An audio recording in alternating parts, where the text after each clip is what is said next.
Welcome to the Underground, the Steel City Underground, the black and gold standard for Pittsburgh Steelers coverage. Now, here's your host, Terry Fletcher. Hello, everyone, and welcome to the Steel City Underground WTF podcast. My name is Terry Fletcher. So, Week 10. Oh my goodness, where do we even start with Week 10?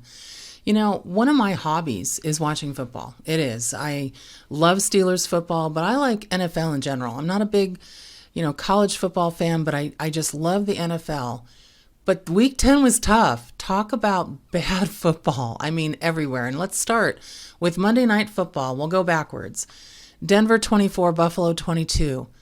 What the heck? And when I hear some of the talking heads saying, are the Broncos a legitimate playoff contender? The answer is no. Yes, they started at 1-5, which is absolutely terrible. And they were the ones that also lost that 70 points to the Dolphins early in the season. But they have had back-to-back wins over their AFC contenders, the Chiefs, and last night the Bills. And now they're 4-5. But they're still terrible. They still had several turnovers. Now, the Bills were worse, obviously, with the 22 points that they didn't win. But Josh Allen on the Bills also, 2 interceptions, a lost fumble, and he's had an interception in his last 6 games. This could have been 7. And nobody's talking about that. They're not talking about how he's, I know they call other quarterbacks trash. I'm not ready to say that yet.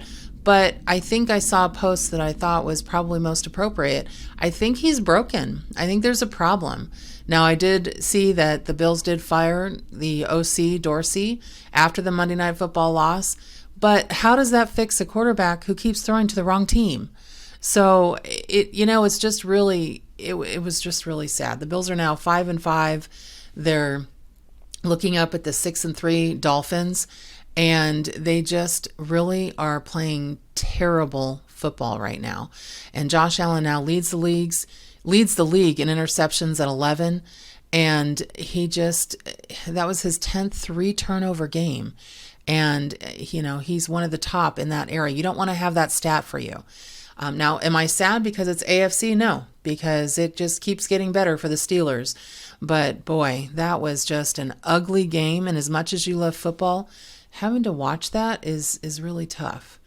So what's going on with Vegas Jets? Okay, so Vegas won. The Raiders won 16-12. And yes, they have a new coach, Antonio Pierce. He's 2-0 since they relieved Josh McDaniels of his duties, which obviously was a good thing. But they still did not play this great football game. It was really just two teams that just did not play well. I mean, they just kept going back and forth and punt. Oh, let's score one. And it was definitely just, again, not good football. I mean, the Jets are the Jets. They just are. They've got a decent wide receiver in Garrett Wilson. I think on fantasy points, he scored almost 20 points. And he had 9 catches for 93 yards. But it's definitely interesting how they score those, or I should say get those holding penalties right near the goal line. They also had a touchdown nullified because of that, and just 7 penalties on offense. That's not going to win you the game. So I'm positive their coach, Robert Saleh, he's going to have to do something. I just don't think saying, well, we're going to get our main quarterback back in December, so we'll be fine with Aaron Rodgers when they're 4-5 right now. That's a free fall. I just don't think that's going to be worth the wait. Then Seattle, Washington. Oh, again. See, I feel like I'm just being depressed today talking about football. 29-26. And, you sit there and people say, oh, is Geno back? You know how they say that every week? When he loses, they're like, he's terrible. When he's back, or when they win, even if it's only by 3 points, they're like, oh, it's great. It's, people, come on. Look at the game as the whole. Now, this is the first game he's had where he had a turnover-free day. And remember, that's after committing 8 over the previous 4 games. So how can anybody say he's back? He had a decent game. And they were also playing Washington, that isn't a very good team. So when you look at that, you have to be like, just hold your horses. The Commanders are 4-6. They've got a terrible defense, and that's going to make any team look pretty good. The Giants just killed, or I should say were killed by Dallas, 49-17. The Cowboys definitely, you know that the Giants are a mess, so what are you going to do there? Coach Brian Daboll, I just don't see him having a job next year. He just doesn't seem to know what's going on the sideline. Now he lost his quarterback, so now he's dealing with, his third quarterback. I know that we saw the camera on Saquon Barkley. They had an animated, they call it, conversation after turnovers on downs in the first half. And so everyone's upset on the sideline during the game. So it'll be interesting to see how they keep even that locker room going with some of that bad football. Again, it's just not good. Detroit 41 over Chargers. Now that was a fun game to watch. Now if you want to watch an offensive back and forth where there's just running, there's passing, it was really impressive to see what Goff can do. And Jared Goff, you just don't really think of him as being able to bring the team forward, but he's doing a pretty good job on that. We've got a couple of running backs there between Montgomery and, Gibbs, and it was a pretty fun game to watch. So if you actually got to see that was a good game. But the Chargers, they're just not consistent. They have quarterback Justin Herbert, which everyone, just like Josh Allen, they want to anoint him the second coming. And you're just like, have you seen them play their game? So you have to look at the game as the whole, not just what one person does. And if they're not managing the game, if they're not winning the game, let's face it, then it's going to be really tough to say, oh yeah, that's a great quarterback. Because looking at what they did, it fun to watch back and forth, and I'm actually kind of happy that the Lions won. I'm always happy when an AFC team gets kicked down, because that just really helps the Steelers, and you know where my heart lies. Looking at Arizona, Atlanta, Arizona won their second game of the season. Remember, they did trade Josh Dobbs to the Vikings. That's been the story of the last 2 weeks. He's doing great over there, but Kyler Murray's return was back. And what did they do? They won 25-23. So I forget how fast he is. If you watch any of that game, it definitely was a fast game, but they definitely beat the Falcons. They had to deal with Tyler Heineke, and he ended up with a hamstring injury in the fourth quarter. And then they had to put back in Desmond Ridder, who was, remember, benched a couple of games ago.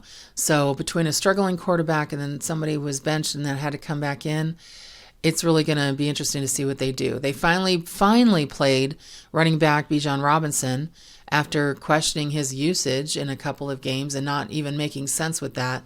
So that's another coach that's on the hot seat, seeing what they're actually going to do. And I'd be surprised if Arthur Smith stays. One of the things about winning or losing games, and this is probably a what the football moment, it's about, does the coach get to keep their job? And as I mentioned, we already have a fired OC in Buffalo, so we'll see what happens after that.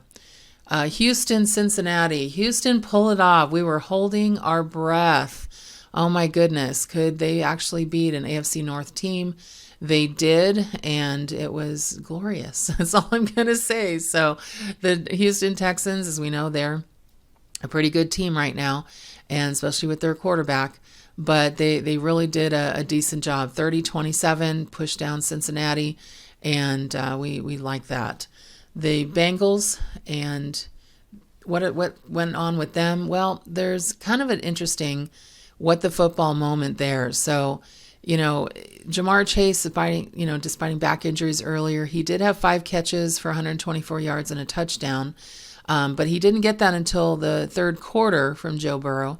And it was just tough because their pass defense is just not that great. They gave up 356 yards to C.J. Stroud. But I'm saying the Steelers know that the Texans are a tough team. So they're definitely a tough team. But the Bengals, you know what? We're finally going to have a Thursday night game on Week 11. where they're going to have to play at Baltimore. So it's going to be Bengals Ravens, and I'm, for one, can't wait to see that one. We've had some interesting Thursday night games that you're just like, what the heck? San Francisco, Jacksonville. Well, remember when Jacksonville decided that they would disrespect the terrible towel when they played us, because they did beat us 2010 a couple of weeks ago. It's one of our 3 losses. Well, karma comes back to get you in the butt. San Francisco beat them 34-3, held them to 3 points, and it was just crazy. So Coach, Kyle Shanahan was among the people he was flagged during a would-be fumble return for a touchdown. And so he'll probably laugh about that unsportsmanlike conduct penalty, but because he was very hot about something that was going on in the field. But the Niners really showed up that day. And the Jaguars, I thought they were going to take a step forward, and I was actually thinking that was going to be a competitive game. But Calvin Ridley, he hasn't really made an impact on the season. They just, I don't know what Doug Peterson's doing there. So they really may not be a legitimate contender if their offense continues to flounder, and they just really don't have anything in the running backs area. Their rookie running back, Tank Bigsby, he was responsible for his 4th turnover of the season because he had a pass bounce off his hands and get intercepted. And actually, that's the second time it happened. It happened in the opener for them. So there's a lot of fumbles this weekend, a lot of, again, bad football. Week 10 was just crazy. Well, now, what did you think about the Pittsburgh Steelers-Green Bay game? Now, I know you've heard Joe already talk about this in their wrap-up from the game on Sunday. And yes, we did win 23-19. But once again, we allow, in the last seconds of the game, a long throw down the middle of the field where now we've got to hope that our defense can stop them. It's not like we're blowing out teams and we're able to be comfortable in that fourth quarter. And you're holding your breath on the sidelines. And in this game, Kenny Pickett did not have a fourth quarter comeback. We scored early in the game. We had 2 touchdowns in the first half. And so Kenny Pickett, he didn't show improvement in this game, in my opinion. He definitely manages the game, but the receivers also didn't help him out either. Deontay Johnson, he had a critical drop early in the fourth quarter. He should have caught that. I don't care what anybody says. It was a good thrown ball from Kenny, but he dropped the ball, went right through his hands. And then Pickett threw another incompletion on the next play to George Pickens, and the offense stalled when we had really good field position. Now, who were the shining lights on this week? Najee Harris and Jaylen Warren. Oh my gosh. Everybody's always saying, oh, Jaylen Warren should be the starter. Well, guess what? Mike Tomlin did make him the starter along with Najee Harris. Remember, for those of you out there that don't realize the average time of a football player in the league. So how long do they actually have a job without saying, my body's had enough? Now, obviously, quarterbacks are going to last longer.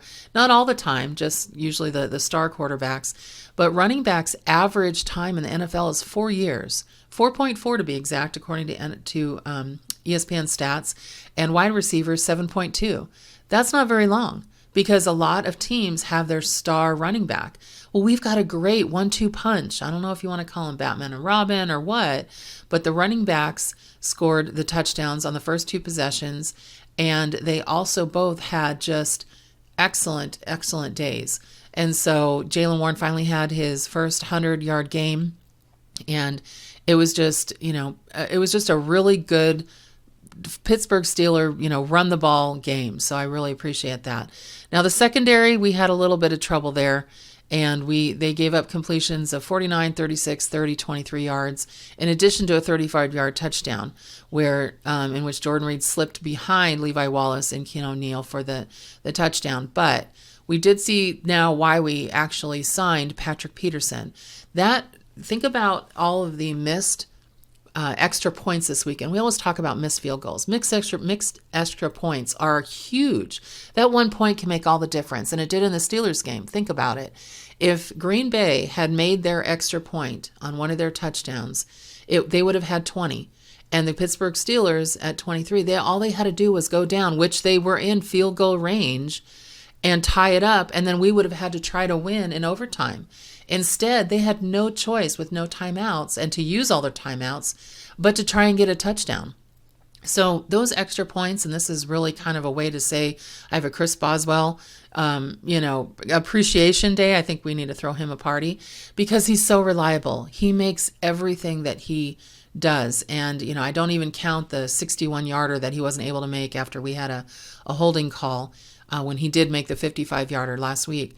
But it's just crazy how I've seen all during the week 10, those missed extra points, and they mean a lot. It just changes what you have to do in the last seconds and minutes of the game. So shout out definitely to Chris Boswell for just being awesome. But again, back to Patrick Peterson, that missed, or I should say that blocked extra point, and then that fantastic defensive back play where he popped that ball into Keanu O'Neal's hands, and then he ran it back. Those are and I know Tomlin calls them splash plays, but those are the plays that change games and put us at 6-3. And I know that all the pundits want to say we are the worst team at 6-3. Take a look at the Bills at 5-5. Take a look at what's going on with the Bengals at 5-4. I mean, take a look at how many turnovers they have in Baltimore. Now they're 7-3. We're only one game behind them. We're in second place as a Steelers. So I don't want to hear it. And what I think is important to really realize, we don't want to apologize for wins. We don't. And I saw somebody say, oh, Cleveland is, they're the ones that are going to win the AFC North. How can you say that? So yes, they're also 6-3, but they don't have the same division record as the Steelers.